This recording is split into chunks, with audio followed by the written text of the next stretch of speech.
दोनों से मिलकर खुशी हुई। हमें भी। वैसे मानना पड़ेगा देवर जी, आपकी चॉइस बहुत अच्छा है। अपने लिए इतनी प्यारी बीबी जो चुना है। अरे मेरा दोस्त भी कम हैंडसम है क्या, लाखों में एक है क्या यार, तू भी ना चुप कर। हा हा हा, दूल्हे राजा तो शर्मा गया और दुल्हन भी। जिमिन की ये बोलने के बाद वो चारों हंसने लगती है। अच्छा अच्छा, बहुत हो गया, बहुत सता लिया हमने दुल्हा दुल्हन को। सुगा चलो हम अंकल आंटी से मिलकर आते हैं। ये बोल के सुगा जिमिन वहाँ से चला जाता है। ते और जंगकुक एक दूसरे की तरफ देख के मुस्कुराने लगी। थोड़ी ही देर के बाद उन दोनों की शादी पूरी रीति रिवाज के साथ हो जाती है। फाइनली ते, अब तुम पूरी तरह से मेरी हो चुकी हो और मैं तुम्हारा। हाँ जंगकुक, मैं बहुत खुश हुआ। जिन, मेरी इकलौती बेटी आज पराई होके तेरे घर की बहू बन चुकी है, उसका ध्यान रखना अच्छे से। तू चिंता मत कर युनजुन, ते मेरे घर में बहू नहीं बेटी बनकर ही रहेगी। और ते को तो मैं हमेशा से ही अपनी बेटी की तरह देखकर आई हूँ ना। इसी बात का ही तो दिलासा है। चल खुशी का माहौल है, इमोशनल होने से काम नहीं चलेगा, आजा गले मिल। उसके बाद सभी लोग जंगकुक और ते को बधाई देके अपने अपने घर चले जाते हैं। और फाइनली ये प्रोग्राम खत्म हुआ, अब मैं अपने ते के पास जा सकता हूँ। यस, ये बोल के जंगकुक जल्दी जल्दी जाने के चक्कर में दीवार से टकरा जाता है और उसके गले में पहना हुआ वो लॉकेट एक फ्रेम में अटक के उसके गले से निकल जाता है। और जंगकुक हड़बड़ी में वो ध्यान ही नहीं देता। क्या बात है दूल्हे साहब, इतना उतावला होके कहाँ जा रहे हो कि दीवार से ही टकरा गए।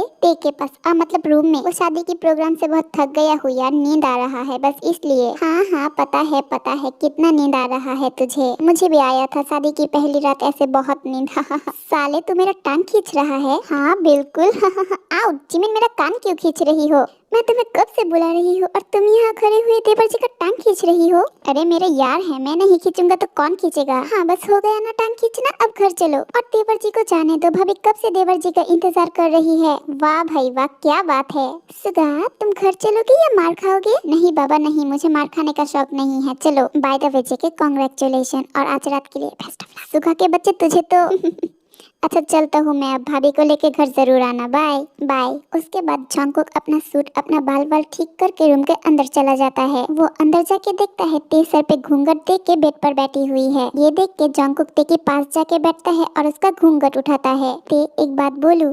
बोलो ना। आज तुम्हें दुल्हन के रूप में देख के मैं फिर से तुम्हारे प्यार में दीवाना हो गया हूँ। सच में आज बहुत प्यारी लग रही हो तुम। ऐसी बात है क्या? हाँ ते। अच्छा एक मिनट, ये लो तुम्हारा वेडिंग गिफ्ट। क्या है इसमें? खोल के देखो। उसके बाद ते गिफ्ट को खोल के देखता है, उसमें एक प्यारा सा नेकलेस है। वाह, ये कितना खूबसूरत नेकलेस है। हाँ बिल्कुल तुम्हारी तरह। इस जंगकुक तुम भी ना। हाँ हाँ आओ ते, मैं तुम्हें ये पहना देता हूँ। ये बोल के जंगकुक ते को वो नेकलेस पहना रही थी कि तभी एक ब्लैक शैडो आके जंगकुक के अंदर घुस जाता है और जंगकुक दोबारा उस दानव के रूप में आ जाता है। जंगकुक ये बहुत टाइट हो चुका है, मेरे गले में फंस रही है, थोड़ा सा लूज कर दो। लेकिन जंगकुक उस नेकलेस को और भी ज्यादा टाइट करता रहता है। जंगकुक ये क्या कर रही हो? मुझे दर्द हो रही है, मैं सांस नहीं ले पा रही हूँ, छोड़ो मुझे। उसके बाद ते जैसे तैसे करके जंगकुक को पीछे से धक्का देके अपने से दूर कर देती है और वो पीछे मुड़ के जंगकुक को ऐसी हालत में देख के जोर से चिल्ला के बेहोश हो जाती है। कुछ टाइम के बाद ते को होश आने से वो देखती है वो हॉल रूम के सोफे में लेटी हुई है और जीन आरएम उसके पास बैठी हुई है। आउच मेरा सर। ते तू ठीक तो है ना बेटा? मॉम वो जंगकुक। उसके बाद ते उन दोनों को रूम में जो हुआ उसके बारे में बताती है। मॉम ये सब क्या हुआ, मुझे कुछ नहीं समझ आ रही है। ते के मुंह से ये सब सुनने के बाद जीन और आरएम एक दूसरे की तरफ देखता है और परेशान हो जाता है। आप दोनों कुछ भूल क्यों नहीं रहे हो? आप दोनों को देख के तो लग रहा है आप मुझसे कुछ छुपा रही हो। क्या छुपा रही है आप लोग मुझसे? बोलिए। ते बेटा शांत हो जा, तुझे सच जानना है ना, मैं बताती हूँ तुझे। जीन, नहीं नामजुन मुझे मत रोकिए, ते को सच जानना बहुत जरूरी है। ते तुझे सच जानना है ना तो सुन। ये 21 साल पहले की बात है। जंगकुक जब 2 साल का था तब मैं, नामजुन और जंगकुक एक गांव में गए थे जहां नामजुन की चाचा चाची रहते हैं। हम उनकी बेटी की शादी में गए थे कुछ दिनों के लिए। वहाँ कुछ दिन तो सब ठीक ठाक ही था, लेकिन जब वहाँ से लौटने की बारी आई तब क्या हुआ मॉम बताइए। उसके बाद जिन ते की तरफ देखती है और ये स्टोरी फ्लैशबैक में चला जाता है। बेटा इतनी दूर से आई हो, कुछ दिन और रह जाओ यहाँ। रहने का तो हमें भी मन था चाचा जी, पर क्या करे, बिजनेस भी तो संभालना पड़ता है ना, इसलिए जाना जरूरी है। पर बेटा इतनी रात हो चुकी है, कल सुबह चले जाना। चाची जी क्या करे, कल एक बहुत जरूरी क्लाइंट के साथ मीटिंग है, अगर नहीं गए तो प्रॉब्लम हो जाएगा। अच्छा तो फिर ठीक है, ध्यान से जाना। और मेरी एक बात सुनो, वो जो जंगल वाला रास्ता है ना, चाहे जो भी हो जाए तुम दोनों वहाँ से बिल्कुल भी मत जाना। पर क्यों? क्योंकि कहा जाता है वहाँ एक काला साया का वास है। वो एक बार जिसको पकड़ता है उसे उससे पीछा छुड़वाना नामुमकिन हो जाता है। वो उसे तब तक नहीं छोड़ती है जब तक वो इंसान पूरी तरह से पिशाच, राक्षस या कोई बुरी शक्ति में नहीं बदल जाए। तो हंस क्यों रहा है आप लोगों की बातें सुन के? क्या आप सब भी अभी भी इन भूत, पिशाच इन सब में मानते हैं? देखिए ऐसा कुछ भी नहीं होता, पर नाम जुना से हो भी तो सकती है ना। क्या यार तुम कब से ऐसी बातों में विश्वास करने लगे? नहीं मतलब जीन 9 बज चुके हैं, यही खड़े हुए भूतों की कहानी सुनते रहोगी या फिर चलोगे भी? चलिए नामजुन, तो ठीक है चाचा चाची हम चलते हैं। चाचा जी चाची जी अपना ध्यान रखना, चलती हूँ। दोबारा जरूर आना बेटा, और मैंने जो बोला उसे भूलना मत तुम दोनों। ठीक है चाचा जी हम समझ गए। उसके बाद वो दोनों गाड़ी लेके घर के लिए रवाना हो जाती है। चाची जी ने जो कहा वो सच है क्या जंको के पापा? अरे ऐसा होता है क्या? जिन गाँव के लोग हैं इन सब में ज्यादा विश्वास करता है, पर ऐसा कुछ नहीं होता। तुम इस बारे में इतना सोचो मत। ओह नो, क्या हुआ जंको के पापा? सामने देखो, रास्ते में कितना सारा पानी उठ चुका है। शाम को बहुत तेज बारिश हुई थी ना, इसकी वजह से शायद। ये तो बहुत सारा पानी है, इसके अंदर तो गाड़ी नहीं जा सकती, और इस रास्ते के अलावा तो और कोई रास्ता भी नहीं है। अब घर कैसे जाएंगे? एक रास्ता है वो जंगल वाला, उसी से ही जाना पड़ेगा। ये क्या बोल रही है आप? उन लोगों ने क्या बोला आपको याद नहीं? उस रास्ते से खतरा हो सकती है, हम उस रास्ते से नहीं जाएंगे। क्या जिन तुम उन लोगों की बात सच मानकर बैठ गए हो? ऐसा कुछ नहीं है वहाँ पर, और अब उस रास्ते के अलावा और कोई रास्ता भी नहीं है हाईवे तक पहुँचने का, हमें वहाँ से ही जाना पड़ेगा। उसके बाद आर्यन अपनी मनमानी करके उस जंगल वाली रास्ते से ही गाड़ी चलाने लगी। मुझे बहुत डर लग रही है नामजुन। डरो मत जिन, कुछ ही देर में हम हाईवे तक पहुंच जाएंगे। अरे ये गाड़ी को क्या हुआ? ये चल क्यों नहीं रहा है? देखा मैं बोल रही थी ना ये रास्ता ठीक नहीं है, शायद गाड़ी की टायर पंचर हो गई है। रुको मैं देखता हूँ। उसके बाद आर्यन गाड़ी से बाहर निकल के गाड़ी को चेक करने लगी। ये लो, मैंने बोला था ना जिन की टायर ही पंचर हुआ है, तुम बेकार में टेंशन कर रही हो। ये बोल के आर्यन टायर चेंज करने लगती है, पर वहाँ बहुत अंधेरे की वजह से वो टायर ठीक से नहीं लगा पा रहा था। आज जिन जरा गाड़ी से बाहर आके मुझे लाइट दो ना, यहाँ बहुत अंधेरा है। जी रुकिए देती हूँ। जंकुक बेटा तुम यहाँ गाड़ी में बैठो, मैं पापा को लाइट देकर आती हूँ, और गाड़ी से बिल्कुल मत निकलना। ये बोल के जिन जंकुक को गाड़ी में बैठा के बाहर आ जाती है। जिन बाहर आके खड़े होते ही उसे एक अजीब सी ठंडी हवा छू के गुजरा। क्या हुआ जिन? मुझे ऐसा लगा कि मुझे कोई छू कर गया। हाँ वो काला साया होगा। जंकुक के पापा मैं यहाँ डर रही हूँ और आप मजाक कर रहे हो? ओके बाबा सॉरी सॉरी, और नहीं करूँगा। अच्छा जल्दी कीजिए और चलिए यहाँ से, मुझे यहाँ पर बिल्कुल भी अच्छा नहीं लग रही है। हाँ रुको करता हूँ। उसके बाद आर्यन टायर चेंज कर रहा था और जिन उसके पीछे खड़ी हुई थी। तभी जिन के कान में किसी की बुलाने की आवाज आती है। इतनी रात को यहाँ मम्मा मम्मा कह के कौन पुकार रही है? नामजुन आपने सुना ना? हाँ मैंने भी सुना। उसके बाद वो दोनों ध्यान से वो आवाज सुनती है। ये आवाज तो जाना पहचाना सा लग रहा है। ये तो हमारी जंकुक की आवाज है। ओह नो जिन, जंकुक गाड़ी के अंदर नहीं है। क्या? मेरा बच्चा कहाँ चला गया? जंकुक! जिन पैनिक मत हो, हम ढूंढते हैं उसे, ज्यादा दूर नहीं गया होगा। इतने अंधेरे में हम कहाँ ढूंढे उसे? जंकुक कहाँ हो तुम? उसके बाद वो दोनों अपनी फोन की लाइट से जंकुक को ढूंढते ढूंढते जंगल के बहुत अंदर चला जाता है। कुछ देर के बाद जिन और आर्यन को फिर से वो आवाज सुनाई देती है। आर्यन जंकुक यही कही है, मुझे उसकी आवाज आई। हाँ जिन मुझे भी। चलो हम उस आवाज को फॉलो करते हुए चले। उसके बाद वो दोनों उस आवाज को फॉलो करते करते एक पेड़ के सामने आके पहुंचता है। वो वहाँ जाके जो देखता है उसे उन दोनों की होश ही उड़ जाती है। वो दोनों देखता है जंकुक के रूप में कोई पेड़ के ऊपर बैठ के एक पक्षी का कच्चा मांस खा रहा था। ये मेरा जंकुक नहीं है। इसका मतलब गांव के लोग जो बोल रहे थे वो सच था। वो तो हमारी तरफ ही आ रहा है, हमें भागना पड़ेगा, चलो यहाँ से। ये बोल के आर्यन जिन को लेके जैसे तैसे करके अपनी जान बचा के गाड़ी के सामने आ जाता है। जिन जल्दी से गाड़ी में बैठो, हमें यहाँ से अभी के अभी निकलना पड़ेगा। रुको, क्या हुआ? मेरा बेटा, मुझे पहले मेरे बेटे को ढूंढनी है। ये बोल के जिन फिर से जंकुक को ढूंढने के लिए जा रही थी। जिन रुको, अभी रुकने का वक्त नहीं है, मेरा बेटा पता नहीं कहाँ है। जिन जंकुक गाड़ी में ही है। ये सुन के जिन पीछे मुड़ के देखता है, जंकुक सच्ची में ही गाड़ी के अंदर है और वो बिल्कुल ठीक है। जंकुक मेरा बच्चा, आप ठीक तो हो ना? आप कहाँ चले गए थे? मम्मा मैं तो कहीं भी नहीं गया, मैं तो कब से यहाँ पर बैठा हुआ हूँ। ये सुन के जिन और नामजुन हैरान हो जाता है। चलो छोड़ो ये सब, शुक्र है कि हमारा बेटा ठीक है। हाँ आर्यन, हम यहाँ और 1 मिनट भी नहीं रुकेंगे, जल्दी से चलो यहाँ से। उसके बाद हम वहाँ से घर चले आते हैं, पर हमें नहीं पता था कि उस दिन हम हमारे साथ इतना बड़ा खतरा लेकर आए थे। वो काला साया वो जंकुक के अंदर घुस गया था, वो हम उस वक्त नहीं समझ पाए। आप लोगों ने मुझसे इतनी बड़ी बात छुपा कर रखा क्यों? बेटा मैं तुझे तेरी शादी के पहले ही सब बता देना चाहती थी, पर मुझे वो मौका ही नहीं मिला। जिन ते के साथ यहाँ बात कर रही थी कि तभी जंगकुक के रूम से तोड़फोड़ की आवाज आने लगी। ये सुन के सभी जंगकुक के रूम में जाता है। वो सब वहाँ जाके देखता है जंगकुक हवा में लटक के जोर जोर से हंस रहा था। तुम लोगों को क्या लगा तुम मुझे जंजीर से बांध कर रखोगे और मैं वो खोल नहीं पाऊंगा? हा हा हा, कितने बेवकूफ हो तुम लोग। तुम क्या चाहते हो? मेरे बेटे को छोड़ दो प्लीज। हे बुढ़िया, तुझे क्या लगा तू अपने बेटे को इतनी आसानी से मुझसे पीछा छुड़वा लेगी? हाँ, मैं बस इंतजार में था कि कब इसके गले से वो रक्षा कवच हटेगा, और देख वो दिन अब आ भी गया।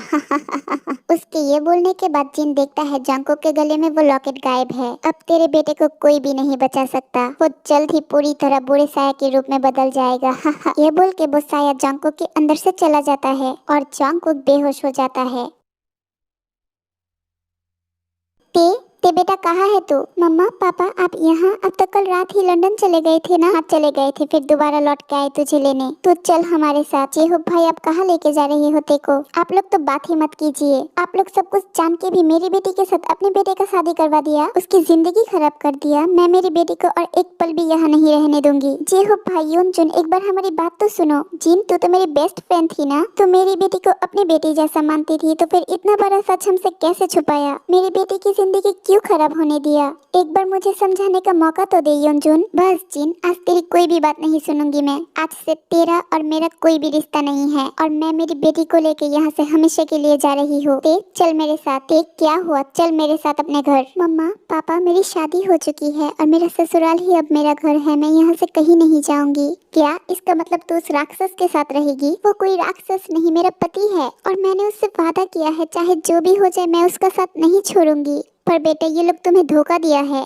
नहीं डैड, मॉम ने मुझे शादी से पहले ही सब कुछ बता देना चाहती थी, पर शादी की तैयारियों में उनको वो मौका ही नहीं मिला कुछ बताने का। ये सब कुछ इन लोगों का चाल है। देखते मैं तुझे यहाँ नहीं रहने दूंगी, तो चल हमारे साथ। मैंने बोला ना मम्मा, मैं कहीं भी नहीं जाऊंगी। मेरे पति और मेरे ससुराल वालों को मेरी बहुत जरूरत है अभी। तुझे नहीं जाना है ना, ठीक है मत जा, पर मेरी एक बात याद रखना, तू यहाँ रह के बाद में बहुत पछताएगी। फिर आ जाना अपने घर वापस। ये बोल के युनजुन और जेहूब वहाँ से गुस्से में चला जाता है। हमें माफ कर दे बेटा, हमारी वजह से तुझे इतना सब कुछ सहना पड़ रही है। हमें तुझे और तेरी मम्मी पापा को शादी से पहले ही सब कुछ बता देना चाहिए था। मॉम आप प्लीज माफी मत मांगिए। आप शादी से पहले सब कुछ बता देने से कि मैं जंगकुक से शादी नहीं करती थी। मैं जंगकुक से बहुत प्यार करती हूँ मॉम, चाहे जो कुछ भी हो जाए मैं उसके साथ हमेशा खड़ी रहूंगी, और ये मैं आपसे भी वादा किया था ना। हाँ बेटा, तो बस अब रोइए मत, और ये सोचिए कि जंगकुक को उस काले साए के हाथ से कैसे बचाया जाए। मैं जानता हूँ उस काला साया के हाथ से उसको कैसे बचा सकते हो। एक्सक्यूज मी,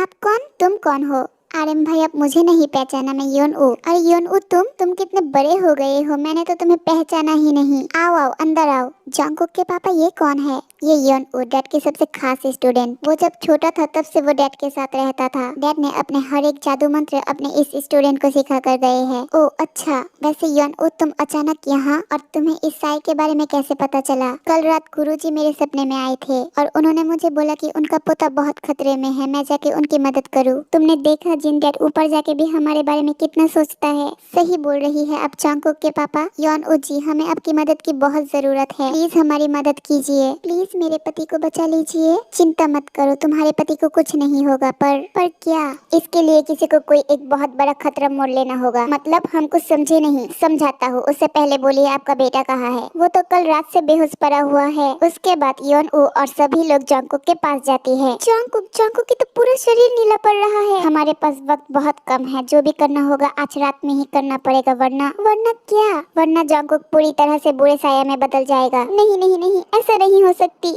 आप कुछ कीजिए ना प्लीज, मेरी जंगकुक को ठीक कर दीजिए। कोई तो उपाय होगा ना उसे ठीक करने का। एक ही उपाय है उसे बचाने का, पर उसमें बहुत खतरा है। जो भी खतरा होगा हम उठाएंगे, आप प्लीज बताइए क्या करना होगा। जंगकुक को बचाने के लिए किसी एक को दूसरे वर्ल्ड में जाना पड़ेगा। वहाँ एक बहुत बड़ा और घना जंगल होगा, उसमें बहुत सारी खतरा भी सामने आएगा। उससे लड़के आपको वो काला मणि जो एक बड़ा पेड़ की बीचों बीच मिलेगी, आपको जाके उसे खत्म करना पड़ेगा इस जादुई तलवार की मदद से। पर आप में से वहाँ जाएगा कौन? क्योंकि मुझे यहाँ रह के वो जादुई मंत्र चलाना होगा, वरना जो इस दूसरी दुनिया में जाएगा वो वहाँ पर सफर नहीं कर पाएगा। अब आप लोग डिसाइड कर लीजिए कि कौन जाएगा वहाँ। मैं जाऊंगी। नहीं तेज में बहुत खतरा है बेटा, मैं तुझे नहीं जाने दूंगी। मैं जाऊंगी। तुम दोनों में से किसी को भी जाने की जरूरत नहीं है, मैं जाऊंगा। आप में से जो भी वहाँ जाएगा वो इस ब्लू वाटर को खा लीजिए। ते क्या करती है, योन के हाथ से वो ब्लू वाटर लेके जल्दी से खा लेती है। ते ये क्या किया तूने, मेरा एक बच्चा वैसे भी खतरे में है, दूसरे को नहीं डाल सकती हूँ मैं। हाँ बेटा, हम तुझे वहाँ पर जाने की इजाजत नहीं दे सकते। मॉम डैड, आप दोनों को अपनी बेटी के ऊपर विश्वास नहीं है? हमें तुझ पर बहुत विश्वास है बेटा, तो बस आप दोनों चिंता मत कीजिए, मुझे कुछ नहीं होगा और आपकी बेटी को भी। पर बेटा और कोई परबर नहीं मॉम, आप दोनों यहाँ रह के सिर्फ प्रे करना। ओके, तो फिर तेरा हाथे तुम आज रात 12 बजे के अंदर दूसरे वॉल में जाओगे। ओके। उसके बाद देखते ही देखते घड़ी में 12 बजने वाला था। तुम तैयार होते, 12 बजने ही वाला है। हाँ मैं तैयार हूँ। ठीक है, और एक बात याद रखना, अभी से लेके सुबह की रोशनी होने से पहले तुम्हें ये काम खत्म करके उस दूसरी दुनिया से बाहर आना पड़ेगा, वरना तुम हमेशा के लिए वहाँ पर अटक कर रह जाओगे। ते बेटा एक बार फिर सोच लो, अब सोचने का और वक्त नहीं है मॉम। चाहे जो भी हो जाए, मुझे मेरे पति को ठीक करना ही होगा, चाहे उसके लिए मुझे जो करना पड़ेगा मैं करूँगी। लेकिन बेटा चलती हूँ मॉम। उसके बाद योन ओ अपने जादू से दूसरे वर्ल्ड में जाने का एक रास्ता बनाती है। तुम ये जादुई तलवार लेके अंदर जाओ और ये रिंग पहन लो। ये क्या है? ये तुम्हारी किसी भी मुश्किल में तुम्हारी हेल्प करेगी, इसमें बहुत सारी शक्तियाँ है। समय हो गया है, अब अंदर जाओ। उसके बाद ते उस रास्ते की मदद से दूसरे वर्ल्ड के अंदर चली जाती है। ये कैसी जगह है, सब कुछ इतना भूल भुलैया जैसे क्यों है, कहाँ जाऊँ मैं? उसके बाद ते हिम्मत करके सीधा चलने लगती है। वो चलते चलते देखती है एक प्यारी सी बिल्ली उसके सामने बैठी हुई है। कितनी प्यारी बिल्ली है, लेकिन तुम यहाँ क्या कर रहे हो? ते की ये बोलते ही वो बिल्ली एक बहुत बड़ा और खतरनाक शेर में बदल जाता है। शेर बचाओ! शेर को देख के ते वहाँ से भागने लगती है। वो भागते भागते एक जगह पे आके छुप जाती है और वो शेर उसे ढूंढता रहता है। क्या करूँ मैं, इस शेर के हाथ से अब कैसे बचूं? ये मेरे पैर में ठंड जैसा क्या है? सांप! ते की चिल्लाने की आवाज से वो शेर उसे ढूंढ लेता है। ओह नो, ये शेर तो मेरे पास आ रही है। वो शेर ते के ऊपर हमला करने ही जा रहा था, लेकिन ते ने उसके हाथ में रखा हुआ वो तलवार से शेर की पूरा गला ही काट देती है और वहाँ से भाग जाती है। कुछ देर ऐसे ही चलते चलते ते की पैर कुछ चीज से टकराती है और वो सीधा जाके एक दलदल में गिर जाती है। मैं इसके अंदर जा रही हूँ, कोई बचाओ, हे ऊपर वाले मेरी रक्षा कर। उस दलदल ने ते की शरीर को आधा खींच लिया था। नहीं, मैं इतनी जल्दी हार नहीं मान सकती हूँ, मुझे यहाँ से निकलना ही होगा। वो रिंग कुछ मदद कर सकती है। ये बोल के ते जैसे तैसे करके अपने हाथ को उस दलदल से निकालती है और उस रिंग की तरफ देखती है। तभी उस रिंग से एक जादुई रस्सी निकल के एक पेड़ से जाके अटक गया और ते उस रस्सी को खींच के उसके मदद से बाहर आती है। थैंक गॉड, इस रिंग की वजह से आज बच गई। ते यहाँ खड़ी रह के वक्त जाया मत कर, समय निकली जा रही है, मुझे जल्दी से उस पेड़ के सामने पहुँचना पड़ेगा। ये बोल के ते फिर से चल पड़ती है। उसे इस सफर में बहुत सारी चीजों का सामना करना पड़ा, जैसे कि पेड़ की जड़ों से उसका पूरा शरीर अटकना, गहरे पानी के अंदर बड़े बड़े मगरमच्छ के बीच में फंस जाना, जहरीली बिच्छुओं की झोंक के अंदर पड़ना, बहुत सारे बुरे आत्माओं से लड़ना। लेकिन ते एक एक खतरे को उस तलवार और रिंग की मदद से बहुत अच्छी तरीके से पार कर लेती है। आखिर में जाके वो उस पेड़ के करीब आके पहुँचता है। फाइनली मुझे ये पेड़ मिल ही गई। जंगकुक, अब तुम्हें कोई भी कुछ नहीं कर पाएगा। ये बोल के ते उस पेड़ के सामने जाने लगती है। तभी वो देखता है उस पेड़ और उसके बीच में एक बहुत बड़ा खाई है और उस खाई के अंदर आग का नदी बह रहा था। ये क्या है, अब इसको कैसे पार करूं? कोई नहीं, इतना खतरा पार करके आई हूँ, ये भी कर लूंगी। ये बोल के ते अपने हाथ की तरफ देखती है, पर उसकी उंगली में वो रिंग नहीं था। ओह नो, मेरा रिंग कहाँ चली गई? शायद पानी में मगरमच्छ के साथ लड़ने के समय वो पानी में ही गिर गई। अब मैं क्या करूँ, मैं वहाँ तक कैसे जाऊँ? हे ऊपर वाले, मेरी मदद कीजिए, मुझे रास्ता दिखाइए। ये बोलते ही ते के हाथ से वो तलवार गिर जाता है और वो तलवार गिरते ही बहुत बड़ा होके एक ब्रिज की तरह बन जाता है। Thank you God, thank you so much मेरी मदद करने के लिए। उसके बाद ते उस तलवार के ऊपर चलने लगती है। ते चलते चलते उसका पैर स्लिप हो जाती है और वो उस आग की नदी में गिरने ही जा रही थी, लेकिन ते ने अपने हाथों से वो तलवार को पकड़ के रखा।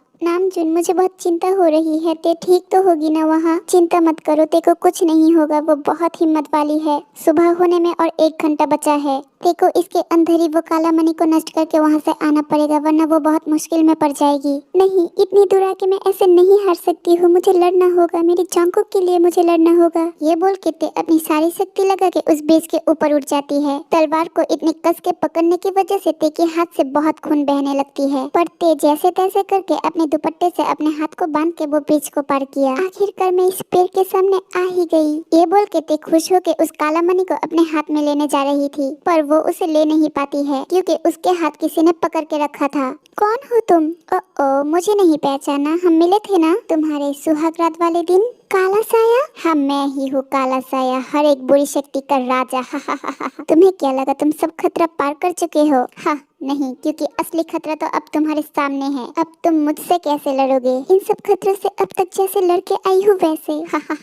बेवकूफ लड़की, तुम मुझसे लड़ेगी? तुझे मेरी शक्तियों का अंदाजा भी है। मेरी प्यार की शक्ति के आगे तुम्हारी ये शक्ति कुछ भी नहीं है। मेरे रहते हुए मैं तुम्हें मेरी जांघों को कुछ भी नहीं करने दूंगी। ये बोल के ते दौड़ के उस काला मणि को लेने जाती है, पर उस काला साया ने अपनी शक्ति से ते को पकड़ के हवा में लटक देती है। तुझे क्या लगा तू इतनी आसानी से इस काला मणि को तोड़ के अपने पति को बचा लेगी? तू ऐसा कुछ भी नहीं कर सकती, क्योंकि जब तक तू इस काली शक्ति से बना हुआ रस्सी को खोल पाएगी तब तक सुबह हो जाएगा और तेरा पति पूरी तरह से राक्षस की रूप धारण कर लेगा और तू यहाँ हमेशा के लिए अटक कर रह जाएगी। ये बोल के वो साया वहाँ से जाने लगता है। मैं हार गई हूँ, मैं तुम्हें नहीं बचा पाई जंगकुक, मुझे माफ कर देना। रो मत बेटी, तुम अभी भी नहीं हारी हो। आप कौन? मैं तुम्हारे पति का दादाजी। दादाजी आप? जंगकुक की दादाजी क्या करता है? अपने जादू से ते को खोल देता है। अभी भी कुछ वक्त बचा है बेटी, जल्दी से जाओ और खत्म करो इस बुरी शक्ति को। ये बोल के वो वहाँ से वैनिश हो जाता है। आपका बहुत बहुत शुक्रिया दादाजी, बहुत बहुत शुक्रिया। ये बोल के ते अपना रोना बंद करके गुस्से से खड़ी होती है। रुक जा काला साया, बस बहुत हो गया तेरा। अच्छा मेरे हाथ से तेरा विनाश तय है। तू इसे खोला कैसे? हा। क्या हुआ, डर गई? तुझे तो अभी बताती हूँ। ये बोल के वो फिर से अपने काली शक्तियों से ते के ऊपर हमला करना चाहा, पर इससे पहले ही ते उस काला मणि को लेके उसके ऊपर तलवार चला दिया। नहीं, अलविदा काला साया, तू और तेरी बुरी शक्ति अब हमेशा के लिए मिट जाएगा। उसके बाद ते और एक बार उस मणि के अंदर तलवार चलाया और इस बार वो काला मणि टूटकर बिखर जाता है। उसके साथ साथ वो काला साया भी जलकर राख हो जाता है और ते सुबह होने से पहले ही उस दूसरी दुनिया से बाहर आ जाती है। कुछ घंटों के बाद जब ते को होश आया तब वो देखता है जंगकुक उसके पास बैठी हुई है और वो पहले जैसा हो चुका है। ये देख के ते जंगकुक को जोर से हक कर लिया। जंगकुक तुम ठीक हो? हाँ ते, मैं बिल्कुल ठीक हूँ, देखो तुम्हारे सामने बैठा हुआ हो। रो मत प्लीज, अब सब ठीक है। ते आखिर तुम उस काला साया को खत्म करके अपने पति को बचा ही लिया। I am so proud of you. ये सब आपकी मदद के बिना नहीं हो सकता था। आपको जितना थैंक यू बोलो उतना कम है, खास करके दादाजी को। हमने तो बस तुम्हें रास्ता दिखाया, बाकी सब तो तुमने ही किया, सो इसका सारा क्रेडिट तुमको ही जाता है। अच्छा तो मैं अब चलता हूँ, आप सब अपना ध्यान रखना। अरे ऐसे कैसे जाओगे? तुमने हमारे लिए इतना कुछ किया, हमें भी तो तुम्हारी खातिरदारी करने का मौका दो। फिर कभी आर्यन भाई, आज नहीं, आज मुझे जाना पड़ेगा। ठीक है तो फिर कभी जरूर आना। हाँ ठीक है। उसके बाद यौन वहाँ से चला जाता है। ते आज तूने मेरे बेटे को बचा कर लाया है, मैं तेरी शुक्रिया अदा कैसे करूँ मुझे पता नहीं। हाँ बेटा, तेरा बहुत बहुत शुक्रिया, तेरा ये एहसान हम कभी भी नहीं चुका पाएंगे। मॉम डैड, आप लोगों को शुक्रिया बोलने की कोई जरूरत नहीं है, मैंने जो भी किया अपने जान को अपने प्यार के लिए किया। ते मुझसे इतना प्यार करते हो कि अपने जान पर खेलकर मुझे बचाया। क्यों, तुम्हें शक है क्या? नहीं ऐसी बात नहीं है ते। अरे मैं मजाक कर रही थी, तुम भी ना ते। वैसे थैंक यू सो मच मेरे और मेरे परिवार की खातिर इतना कुछ करने के लिए। अब क्या आप सभी मुझे थैंक यू ही बोलते रहेंगे या मुझे हक भी करेंगे? अरे इतनी बड़ी युद्ध लड़कर आई हूँ मैं। ते की ये बोलने के बाद ही सभी उसे जाके हक कर लेता है। ते अरे मम्मा पापा आप आइए ना, पर वो दोनों बाहर ही खड़े रहते हैं। क्या हुआ योनजुन, अंदर आना। अभी भी नाराज है क्या? नाराज नहीं, शर्मिंदगी। कल हमने तुम लोगों को बहुत बुरा भला सुना कर गए थे, उसके लिए तुम सब प्लीज हमें माफ कर दो। ते बेटा अपने मॉम डैड को प्लीज माफ कर देना, हम तुझे समझ नहीं पाए। मम्मा पापा प्लीज आप ऐसे माफी मत मांगिए। योनजुन मैं समझ सकती हूँ तेरे दिल की हालत, बात अगर अपने बच्चों के ऊपर आता है तो माँ बाप किसी से भी लड़ जाती है। कल तेरी जगह मैं होती तो मैं भी शायद ऐसा ही रिएक्ट करती। जीन कल मैं तेरे साथ अपना रिश्ता खत्म करके चली गई थी, क्या तू उस बात को भूल सकती है? क्योंकि मैं मेरी बेस्ट फ्रेंड को नहीं खोना चाहती। अरे वो बात तो मैं कब का भूल चुकी हूँ। और तू अकेली कौन होती है हमारी फ्रेंडशिप को खत्म करने वाली? तू बोलने से भी तू मेरा बेस्ट फ्रेंड ही रहेगी और ना बोलने से भी, समझी? सॉरी यार, कल के लिए आई एम रियली सॉरी। अब तो ये सॉरी बोलना बंद करेगी या फिर एक चाटा लगाओ? नहीं बाबा नहीं, तेरी चाटा बहुत जोर से लगती है जिन। उन दोनों की ये सब बातें सुन के सभी हंसने लगता है। आते जरा मेरे साथ रूम में आओ। क्यों? उफ, आओ ना, कुछ जरूरी बात करनी है। अच्छा तुम जाओ, मैं आती हूँ। उसके बाद ते जंकुक के पीछे पीछे रूम में चली जाती है। क्या बात है जंकुक, जल्दी बोलो, मुझे सबके लिए चाय बनानी है। जंकुक क्या करता है, ते को खींच के अपने पास ले आता है। क्या कर रही हो जंकुक? चलो ना, शादी की रात जो अधूरा था उसे आज पूरा करे। जंकुक बाहर से भी बैठे हुए है और तुम यहाँ? छोड़ो मुझे। अरे मेरी बीवी हो तुम, मुझे हक है तुम्हें प्यार करने का। ये बोल के जंकुक ते को किस वेट वेट वेट इसके आगे और मैं कुछ नहीं बोल सकती, मुझे शर्म आती है। ऐसा कुछ भी नहीं है गाइस, क्योंकि जंकुक ते को किस करने जा रहा था, लेकिन ते ने जंकुक को धक्का दे के वहाँ से शर्मा के चली जाती है और जंकुक भी हंस के अपने रूम से बाहर चला आता है। उसके बाद से वो दोनों अपनी फैमिली और एक दूसरे के साथ हंसी खुशी रहने लगते हैं। तो आर्मी क्वींस, कैसी लगी है आपको ये स्टोरी? मुझे कमेंट में जरूर बताना। अगर अच्छी लगी हो तो प्लीज वीडियो पे एक लाइक कर देना और चैनल को सब्सक्राइब कर देना। Bye bye.